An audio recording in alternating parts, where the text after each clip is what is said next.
तो हम लोग पढ़ रहे हैं भगवद गीता के दूसरे अध्याय के 64वें और 65वें श्लोक को। राग द्वेष विमुक्तस्तु विषयान इंद्रियश्चरन् आत्मवैशेर विधेयात्मा प्रसादम अधिगच्छति।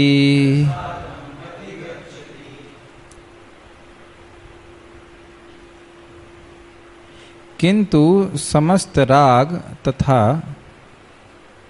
द्वेष से मुक्त एवं अपनी इंद्रियों को संयम द्वारा वश में करने में समर्थ व्यक्ति भगवान की पूर्ण कृपा प्राप्त कर सकता है। देखिए, एक अर्थ तो उसका हम प्राय समझते ही हैं, जो अर्थ ये है कि व्यक्ति की इंद्रियां उन वस्तुओं की तरफ भागती हैं जहां उसको पूर्व संस्कारों के कारण अच्छा लगता है, और उन वस्तुओं से दूर भागती हैं जहां पे पूर्व संस्कारों की वजह से बुरा लगता है। ये तो सिंपल सी बात है, पूरी दुनिया उसमें लगी पड़ी है, कोई इसमें विशेष बात नहीं है। लेकिन यहाँ पे एक शब्द है विधेय आत्मा। जो व्यक्ति, एक अर्थ है, दूसरा अर्थ भी हम लेंगे जो बड़ा चतुर, बहुत अद्भुत, चमत्कृत करने वाला अर्थ है कि जो व्यक्ति विधि का पालन करता है, जैसा शास्त्र में अनुमोदित है वैसा करता है, तो वह भगवान की कृपा को प्राप्त कर सकता है। सिंपल अर्थ, सीधा अर्थ ये है कि जो व्यक्ति विधि का पालन कर रहा है, भले ही उसके मन और इंद्रियां वैसा नहीं चाहते, तो वह भगवान की कृपा प्राप्त कर सकता है। सीधी बात, साधना भक्ति करेगा तो भगवान की कृपा प्राप्त होगी। और अगर अपने मन के अनुसार काम करेगा तो वर्तते काम कारता, उसको सिद्धि प्राप्त नहीं होगी। ये सीधा अर्थ है।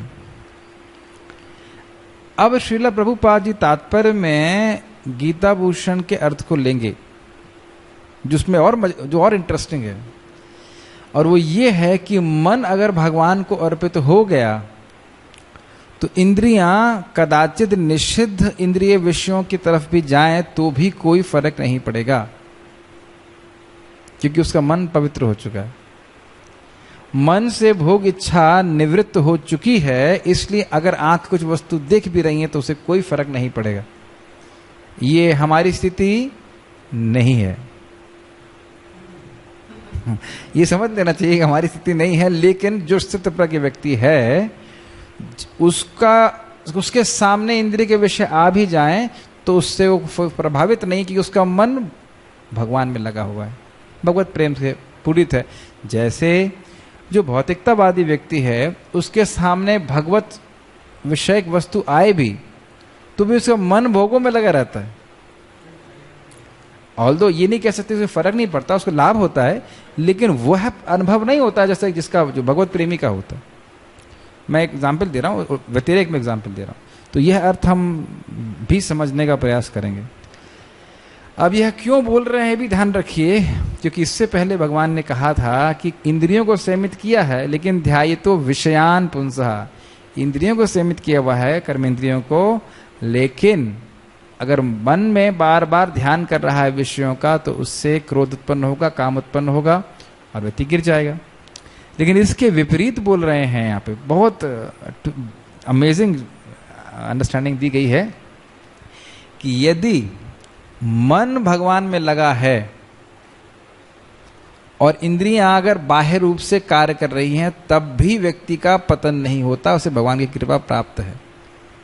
अभी उसके एग्जाम्पल आपसे पूछेंगे भी, और एग्जाम्पल हैं भी शास्त्र में ऐसे, ठीक है। पहले हम टीका पढ़ लेते हैं, शायद एकदम नया कंसेप्ट है इसलिए हजम नहीं हो रहा होगा, धीरे धीरे समझ में आएगा। और अभी आपको मैं उदाहरण दूंगा तो तुरंत समझ में आ जाएगा। यदि इंद्रियां संयमित ना भी हों तो भी यदि मन पर विजय प्राप्त की जा चुकी है तो कोई दोष नहीं है। ये कैसे हो सकता है? यानी कि मन तो उसने पहले ही भगवान को अर्पित किया हुआ था। अब बाह्य रूप से आपको लग रहा है, देखने में बाहर वालों को लग रहा है कि उसकी इंद्रियां तो विषयों की तरफ गोचर हैं, विषयान इंद्रियश्चरन्, उधर जा रही हैं, लेकिन उससे वो प्रभावित नहीं होता। ये बात समझ में आ रही है? मैं उदाहरण दे दूंगा तो आपको समझ में आ जाएगा। जैसे दुर्वासा मुनि को गोपियों ने खूब खीर पकौड़ा खिलाया और फिर बोले कि यमुना से वापस कैसे लौटेंगे, यमुना की स्थिर आ गई, तो कहते हैं दुर्वासा, बोल देना यमुना जी को कि दुर्वासा दुर्वहारी, दुर्वासा केवल घास खाते हैं, घास खाते हैं। अभी तो आपने खीर पकौड़ा खूब खाया और आप कहते हो केवल घास खाते हैं। ये गोपाल तापनी उपनिषद की स्टोरी है। और जब उन्हें क्रॉस करना था तो कृष्ण से बोले कि क्रॉस कैसे करें, यमुना जी को पार करें, तो कहना, कृष्ण बोले कह देना कि यमुना कृष्ण ब्रह्मचारी। कृष्ण ब्रह्मचारी, अरे इतना तो रास रचाते हैं। तो कहने का अर्थ ये है कि खैर ये तो कृष्ण दुर्वासा की बात है, लेकिन कृष्ण के हृदय में कोई भोग इच्छा नहीं, और ऐसे ही दुर्वासा मुनि के भी हृदय में कोई भोग इच्छा नहीं है। अच्छा, और एग्जाम्पल दे लीजिए। ये सारे एग्जाम्पल स्थितप्रज्ञ लोग हैं, भगवान तो खैर स्थितप्रज्ञ से कहीं ऊपर है, वो तो कोई मतलब ही नहीं है उसका। लेकिन और एग्जाम्पल लीजिए शिव जी का। शिव जी पार्वती जी को अपने जंघा पे बिठा करके वैराग्य का प्रवचन दे रहे हैं, ये क्या मतलब है? आप जानते हो स्थितप्रज्ञों में, धीर पुरुषों में शिव जी श्रेष्ठ हैं कि नहीं? और एग्जाम्पल सोच लीजिए। पुंडरीक विद्या, बहुत अच्छा बहुत अच्छा, पुंडरीक विद्यानिधि, उनका भगवतपुर में पूरी तरह से आसक्त, मतलब कह सकते हैं स्थित हैं, और बाह्य रूप से लग रहा है कि भोगों में लगे हुए हैं, पान चबा रहे हैं, ये कर रहे हैं वो कर रहे हैं, लेकिन महान भक्त हैं, कोई प्रभावित नहीं होते। और सोच लीजिए युधिष्ठिर महाराज, रामानंद राय का एग्जाम्पल तो है लेकिन मैं वो देना नहीं चाह रहा था तो टू मच हो जाएगा। लेकिन युधिष्ठिर महाराज 18 दिन के बाद पूरे राज्य के, पूरे विश्व के राजा बन गए, लेकिन कोई प्रभावित नहीं हुआ। और एग्जाम्पल ले लीजिए सुदामा को भगवान ने एक ही दिन में, या जितना समय लगा हो लौटने में, इतना सारा ऑपुलेंस दे दिया, लेकिन कोई फर्क नहीं पड़ा, उनकी मति भगवान से नहीं गई। और एग्जाम्पल लीजिए कर्दम ऋषि, ऐसा लग रहा था कि पत्नी के संग हैं, इतना भोग रहे हैं, लेकिन उसमें लिखा अलुप्त महिमा, उनकी महिमा अलुप्त नहीं हुई, उनका चित्त भगवान से हटा नहीं। और लीजिए, और कोई बताइए, माइक पे बताइए। हाँ, श्रील प्रभुपाद जी से बोला कि आप क्या स्पेशल है आपके अंदर, अन्य योगियों से क्या स्पेशल है? तो कहते हैं रूम में निर्वस्त्र स्त्रियां भी हों 20, लेकिन मेरा मन प्रभावित नहीं होगा, उसका दिमाग खराब हो गया। ये कैसा उत्तर है यार, इतनी बड़ी बात। तब देख सकते हैं कि ऐसा हो सकता है कि बाह्य रूप से उसके लग रहा है कि इंद्रियां विषयों में लगी हैं, लेकिन उसका नहीं विषयों में लगी है, उसका मन भगवान में अर्पित हो चुका है। तो ये बात क्या बोली जा रही है? भगवान ने क्या सिखाया? मत परहा जब तक नहीं होता, अपने मन को मुझ में अर्पित नहीं करता, तब तक विषयों में माया के द्वारा गिरने का संभावना बनी रहती है, ये सीखा था। दूसरा, अगर उसका मन संयमित है, मन भगवान में लगने लग गया, तो इंद्रियां बाहर रूप से अगर ऐसा लग रहा है कि विषयों में लगी हुई हैं, वो नहीं लगी हैं। अच्छा, दूसरा हमारे लेवल पे देख लीजिए। जैसे हम लोग गाड़ियों में घूमते हैं और प्रचार करने जाते हैं, तो अब कोई बाहरी व्यक्ति सोचेगा कि अरे ये गाड़ी में घूमने के लिए साधु बना, हाँ बहुत लोग सोचते हैं। लेकिन वास्तविक रूप से एक प्रचारक को कौन सी गाड़ी में जा रहे से कोई खास फर्क नहीं पड़ता, उसका मन में यही रहता है कि वह अब भगवान के बारे में क्या बोलेगा, क्या बातें करेगा। ये हम अपने अनुभव से बोल रहे हैं। टवेरा में जाओ कि मारुति में जाओ, उतना कोई फर्क नहीं पड़ता। तो अगर मन भगवान में अर्पित है, जितनी मात्रा में अर्पित है, तो इंद्रियां भी बाहर से अगर लगी हुई हैं, ऐसा लग रहा है कि भोग में लिप्त है, वह व्यक्ति लिप्त नहीं है, प्रभावित नहीं होता। बड़ा रहस्यमय है। प्रभुपाद जी भी इस अपने तात्पर्य में इस बात को बताएंगे। इन 8 श्लोकों में भगवान अर्जुन के आखिरी प्रश्न की स्थितप्रज्ञ व्यक्ति किस प्रकार इंद्रियों के कार्य में प्रवृत्त होता है, उसका उत्तर दे रहे हैं। पिछले श्लोकों में कहा गया कि यदि व्यक्ति कर्मेंद्रियों को तो संयमित करता है, परंतु मन को मुझ में या मुझको अर्पित नहीं करता, तो उसके आध्यात्मिक प्रयास विफल हो जाएंगे। ये तो याद ही है, ध्याय तो विषयान पुंसा, वापस भौतिकता में गिर जाएगा। परंतु जो व्यक्ति अपने मन को मुझे अर्पित करता है, तो निषिद्ध इंद्रिय विषयों का अनुभव करते हुए भी वह राग आदि मनोमल को त्याग देता है। राग मतलब विषयों का बार आसक्ति, प्रगाढ़ आसक्ति को राग कहा जाता है, क्योंकि वस्तुतः राग कहाँ पे है? मन में है, और मन हो चुका है भगवान में। इसीलिए जैसे मान लीजिए, महाराज जी बार बार बोलते भी हैं कि अगर आप भागवत में मन लगाते हैं, आपका मन भगवान की संबंधित श्लोकों में विचार करने में, चिंतन करने में लगा हुआ है, तो लिटरली इसे कहा जाएगा सामान्य भाषा में खोए रहेंगे आप। समझते हैं इसका अर्थ? खोए रहें। तो लोग खोए रहते हैं। खोने का अर्थ क्या है? आपका चिंतन उसमें चलता रहेगा।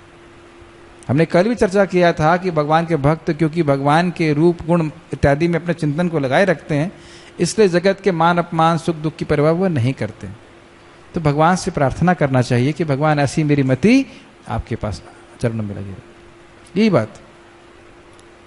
एक और उदाहरण मन में आ रहा है, चैतन्य महाप्रभु तो खैर भगवान हैं, लेकिन वो खाते पीते भी थे ऐसे जस्ट व्यवहार के लिए, उनका मन हमेशा भगवान में लगा रहता था। प्रहलाद महाराज भी खाते सोना सब कुछ जो है वो भगवान के द्वारा क्रियान्वित हो रहा था, उन्हें पता भी नहीं चल रहा था कब खाया कब सोए, ऐसे करके जैसे कोई व्यक्ति शराब पी लिया हो ऐसा। तो बड़ी अच्छी स्थिति है, हम लोग इस पे नहीं है। लेकिन एक और एग्जाम्पल है, जैसे कि नारद मुनि, वो स्वयं ब्रह्मचारी हैं लेकिन कयादुरु को अपने आश्रम में कई समय तक रखे, प्रहलाद महाराज की माता जी को। Not to be imitated at home, समझते इसका घर में अनुकरण ना करें, हमारा योग्यता नहीं है, लेकिन ये सत्य के व्यक्ति की योग्यता है। प्रसादम अर्थात शुद्धता या कृपा, भगवान की कृपा को प्राप्त हो गया ऐसा व्यक्ति, उसका मन शुद्ध हो गया। ऐसा इसलिए है क्योंकि इंद्रियां अपने विषयों के प्रति राग या द्वेष से रहित हो चुकी हैं, क्योंकि वे मन के वश में होती हैं जो भगवान को अर्पित होता है। तो मन भगवान में लगा है, भगवान के प्रेम से भरा हुआ है, तो इंद्रियां बाह्य रूप से लगी हैं तो उससे कोई उस व्यक्ति को फर्क नहीं पड़ेगा, यानी कि इंद्रियों के बाह्य रूप से लगे होते हुए भी वह प्रगति करता चला जाएगा, मन शुद्ध होता चला जाएगा। चलिए, रामानंद राय की बात आ ही गई है तो हम बोल भी देते हैं। रामानंद राय जी बारे में आप जानते ही हैं, उनके पास किसको भेजा गया था? प्रद्युम्न मिश्र को भेजा गया था कृष्ण कथा सुनने के लिए। और जो पहले दिन गए तो उनने कहा कि कहाँ है, तो उन्होंने कहा कि वो देवदासियों को नृत्य करना और ड्रामा करना सिखा रहे हैं जगन्नाथ जी की प्रसन्नता के लिए। तो उस प्रकार से उनको बहुत अंतरंग व्यवहार करना पड़ता था उन देवदासियों के प्रति।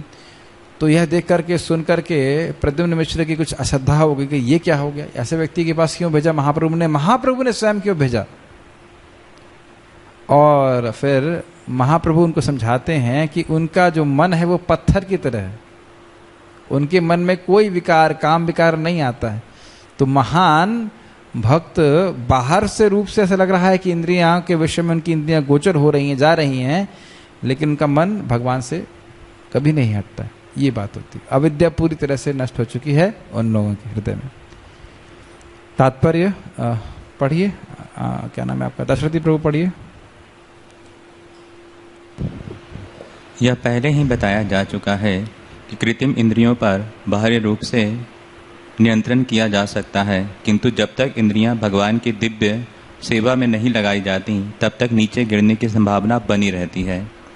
यद्यपि पूर्णतः कृष्ण भावना भावित व्यक्ति ऊपर से विषय स्तर पर क्यों न दिखे, किंतु कृष्ण भावना भावित होने से वह विषय कर्मों में आसक्त नहीं होता। क्या आप समझाने की जरूरत है? समझ में आ गया?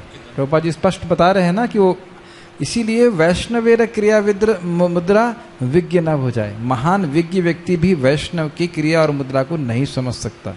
बहुत बहुत आपको सतर्क रहना चाहिए, बहुत सतर्क रहना चाहिए। यस।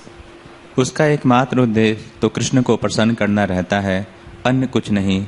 अतः वह समस्त आसक्ति तथा विरक्ति से मुक्त होता है। जैसे और प्रैक्टिकल एग्जाम्पल ले लीजिए कि प्राय जितने सन्यासी होती हैं वो धन से दूर भागते हैं, मैनेजमेंट से भी दूर भागते हैं, लेकिन प्रभुपाद जी को क्या मैनेजमेंट नहीं करना पड़ा?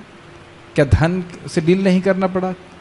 तो यहाँ तक कि प्रभुपाद जी खुद उदाहरण देते हैं कि मेरे यहाँ अमेरिका में जो शिष्य हैं वहाँ पे लड़के और लड़की आपस में बिल्कुल मिलजुल के रहते हैं, तो मैं सन्यासी होकर के भी इनकी शादी कराया और इसके कारण से मेरी निंदा भी की जा रही है, लेकिन उच्चतर गोल पे कुल नहीं देख रहे हैं कि इसके बिना यहाँ प्रचार करना संभव नहीं है।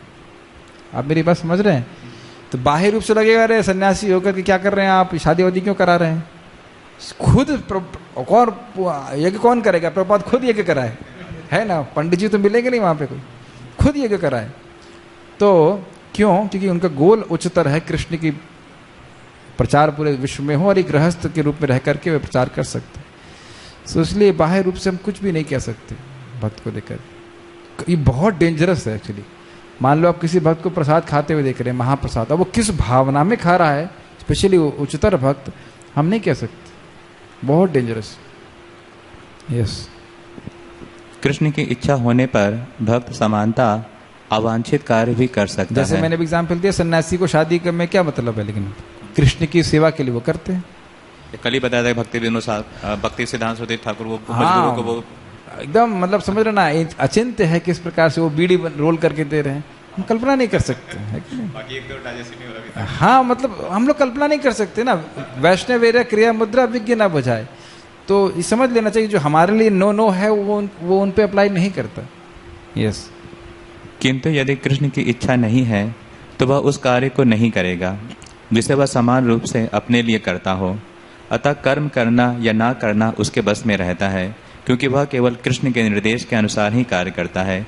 यही चेतना भगवान की अहेतु की कृपा है, जिसकी प्राप्ति भक्त को इंद्रियों में आसक्त होते हुए भी हो सकती है। ये लाइन समझ में पूरा समझना चाहिए। इंद्रियों में आसक्त मतलब उसकी इंद्रियां इंद्रिय विषय में कार्य कर रही हैं, लेकिन उसका मन भगवान में आसक्त है। जैसे आप यहाँ देख सकते हैं स्पष्ट रूप से, अर्जुन युद्ध क्यों कर रहा था? क्या कारण है? अर्जुन भगवत गीता के बाद सुनने के बाद युद्ध क्यों किए? भगवान ने बोला, भगवान से प्रेम है, भगवान को सुख देने के लिए, खत्म है कि नहीं? तो भगवान से सुख देने के लिए अब उसकी इंद्रियां पूरी तरह प्रवृत्त है, घोर कर्म में प्रवृत्त है, अपने गुरुओं से युद्ध कर रहे हैं, लेकिन कोई दिक्कत नहीं, भगवान की संतुष्टि के लिए कर रहे हैं। ठीक है? तो माम अनुस्मर युद्ध चा, और माम अनुस्मर युद्ध चा तभी होगा जब भगवान से प्रीति होगी। तो कृष्ण प्रीति अर्थ है भक्त कोई भी कार्य कर सकते। फिर भी हमारे लेवल पे हमें गुरु कृष्ण वैष्णव सबके मतलब क्या कहते हैं उसको, अनुमोदन ले लेना चाहिए कि ये भी हमारा स्तर नहीं है, और हमें तो अभी पीछे वाले स्तर पे ही हम हैं कि हम अपनी इंद्रियों को संयमित करके रखना चाहिए ताकि हमारा मन दूषित नहीं हो। ठीक है? और कुछ बोलना चाहते हैं इस श्लोक के ऊपर आप लोग? माइक बोलिए। सूरज वो सब कार्य कर सकता है, क्योंकि उसकी शक्ति, जैसे कि जो मल पड़ा होता है उसको सुखा देता है। हाँ, मल को सुखा देता है सूर्य, लेकिन वह प्रभावित नहीं होता। यस, ये भी उदाहरण है। जैसे एक और एग्जाम्पल मन में आ रहा है, कितना प्रासंगिक है पता नहीं, लेकिन शिला गौर के तो किशोरदास बाबा जी महाराज को लोग बहुत परेशान करते थे, तो वो लैट्रिन के पास जाके जब करते थे ताकि वहां लोग ना आए, ऐसे करके। अभी तो एक मैंने किसी नाम मुझे याद नहीं आ रहा, किसी संत का सुना कि उन्होंने जानबूझ करके किसी वैश्या को अपने घर में बुलाया, संग वंग कुछ नहीं किया, कि तुम मेरे घर पे रोज आओ। क्यों आए भाई? ताकि मेरे को जो प्रसिद्धि मिल रही है वो दूर हो जाए, लोग मुझे मेरी भर्त्सना करने लग जाएं कि मैं खराब व्यक्ति हूँ, मेरे को डिस्टर्ब नहीं करे, मैं भगवान का भजन करूँ। कौन है मुझे मैं याद नहीं आ रहा, लेकिन मैंने सुना था, पढ़ा भी था शायद, कोई थे भक्त थे, मतलब इस प्रकार से, मतलब उनको। या हम जैसे एक और देख सकते हैं, हरिदास ठाकुर जी भी वे माया को देखे, उस लखा हीरा वैश्य को देखे, लेकिन उनका मन कभी प्रभावित नहीं हुआ। तो ये बड़ा मतलब अद्भुत स्थिति है। या रघुनाथ दास गोस्वामी, ये सबसे अच्छे एग्जाम्पल। रघुनाथ दास गोस्वामी जब गृहस्थ आश्रम में थे, उनका चित्त भगवान की तरफ ही भाग रहा था, लेकिन बाह्य रूप से बड़े अच्छे मैनेजर की तरह कार्य कर रहे थे, विषयी व्यक्ति की तरह कार्य कर रहे थे। ऋषभदेव तो भगवान ही हो गए। यहाँ तो मतलब स्थित प्रज्ञ व्यक्ति, मतलब साधक या जीवों के बारे में बात कर रहे हैं। ठीक है? तो मतलब ऐसी स्थिति हो सकती है भक्तों की, ये बात कहा जा रहा है, ये बात बोलना समझना चाहिए। Text number 65। एक और एग्जाम्पल मन में आ रहा है, धनुर्धर जो श्रीपाद रामानुजाचार्य जी के शिष्य थे, वो गृहस्थ आश्रम में थे, लेकिन आप सब जानते हैं, अगर उनके बारे में सुनना होगा, तो किस प्रकार से वे पूरी तरह से विरक्त थे। बाह्य रूप से वो गृहस्थ आश्रम में थे। ठीक है? भक्ति विनोद ठाकुर जज के रूप में कार्य कर रहे हैं, बहुत सारे रूप से कार्य कर रहे हैं, लेकिन भगवान में परम प्रेम है, परम प्रीति है, परम निष्ठा। शिला भक्ति सिंह ठाकुर जी कार में चल रहे हैं, कोट पैंट पहन के आ रहे हैं, और सन्यासी भी है। तो कहने का अर्थ यही है कि इंद्रिय विषयों का ऐसा लग रहा है आपको कि वो भोग में लगी हुई हैं, लेकिन उनका मन जो है भगवान में लगा हुआ, ये समझ लेना चाहिए। ऐसी स्थिति होती है स्थित प्रज्ञ व्यक्ति की, ये समझना चाहिए। एक श्लोक और देखते हैं, टेक्स्ट 65। प्रसादे सर्व दुखानां हानिरस्योपजायते प्रसन्न चेतसो हि आशु बुद्धि पर्यवतिष्ठते।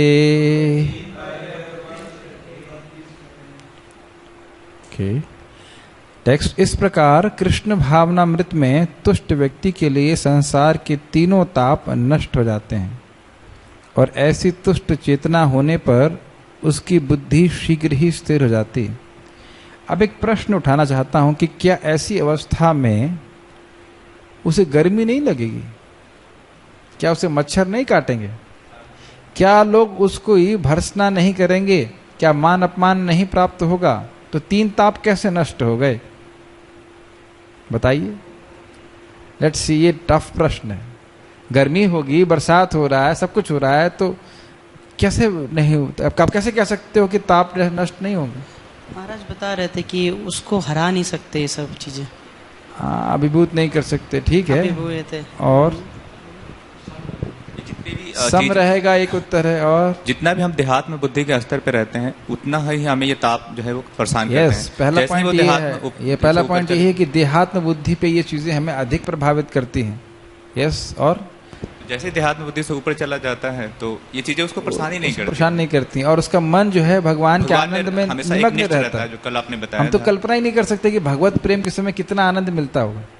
तो मन जब उस आनंद में सराबोर है तो फिर यहाँ की वस्तुओं में कोई प्रभाव नहीं पड़ता। और ये भी देख लेना चाहिए कि ताप दे कौन रहा है? कौन दे रहा है? माया देवी दे रही है। तो जो क्यों दे रही हैं? क्योंकि भगवान से विमुख हो। तो जब भगवान से विमुखता समाप्त हो गई तो माया देवी ताप देंगी भी क्यों?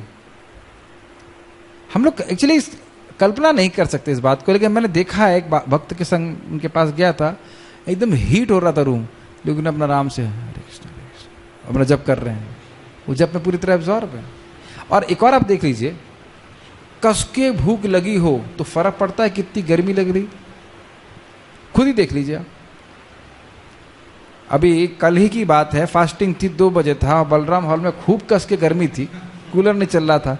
एक वक्त बोला कूलर नहीं चल रहा, हमने कहा खाने के बाद बोलता हूँ मैं पहले भूख लगी खा लेने दो, उसके बाद सोचेंगे कूलर चल रहा है कि नहीं चल रहा है। तो आप खुद देख रहे हैं कि उसमें इतना सुख मिल रहा है कि व्यक्ति को याद नहीं। और एग्जाम्पल आप देख सकते हैं प्रैक्टिकल लाइफ में, कुछ लड़के होते हैं जो वीडियो गेम खेलते खेलते खाना पीना भूल जाते हैं, सोना भूल जाते हैं, मर जाते हैं, मर भी जाते हैं, उतने एब्जॉर्ब हो जाते हैं उसमें।